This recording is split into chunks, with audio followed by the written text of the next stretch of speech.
Hello and welcome. I hope the semester is treating you well.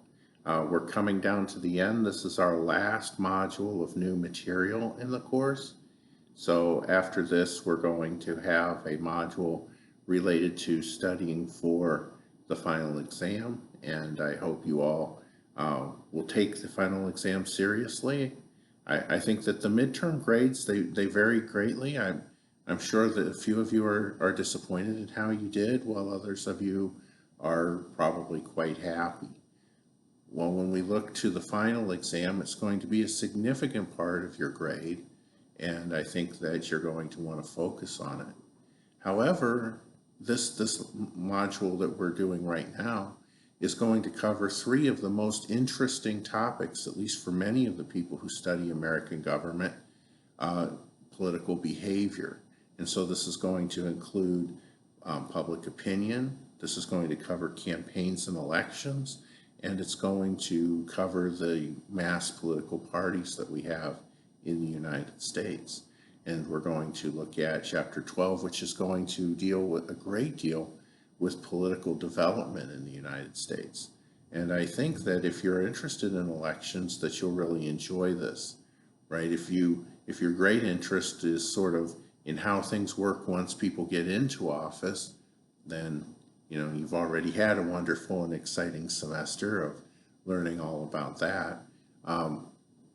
I do know from experience that our students seem much more animated during election season.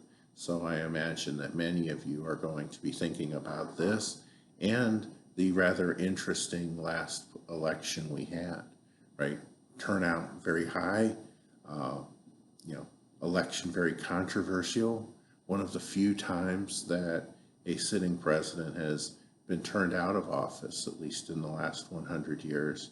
And you get an idea of the kind of year that it takes to cause that to happen. As I said, Chapter 10 is going to cover public opinion, and it's going to be the range of ideas such as attitude, ideology, partisanship, values, why people have the beliefs that they do. Chapter 11 is going to talk a little bit more about the rules of elections and how elections occur, things like the primary versus the general election. And I think that'll be interesting to you. And then, as I said, we're going to be looking at political parties.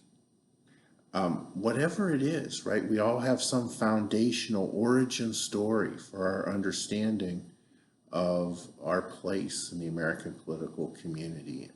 And this is a term called political socialization. And then I would like you to build on it. And our discussion number 5, our last discussion for the, for the semester, is going to invite you to compare, or maybe not directly compare, but to look at Vance's video and then to look to your own experiences and say, well, how did this cause me to find my place? It might be that it caused you to think that politics isn't the answer to anybody's problems. Or it might cause you to feel that you need to be motivated and active. All right, so when you're finished with all of this, later over the coming weekend, I'm going to be releasing the study guide for the final exam.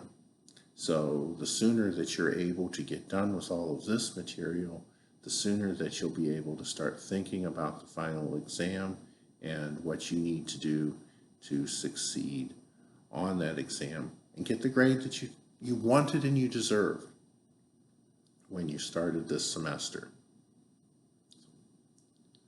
I wish you all luck. If you have any questions at all, feel free to contact me.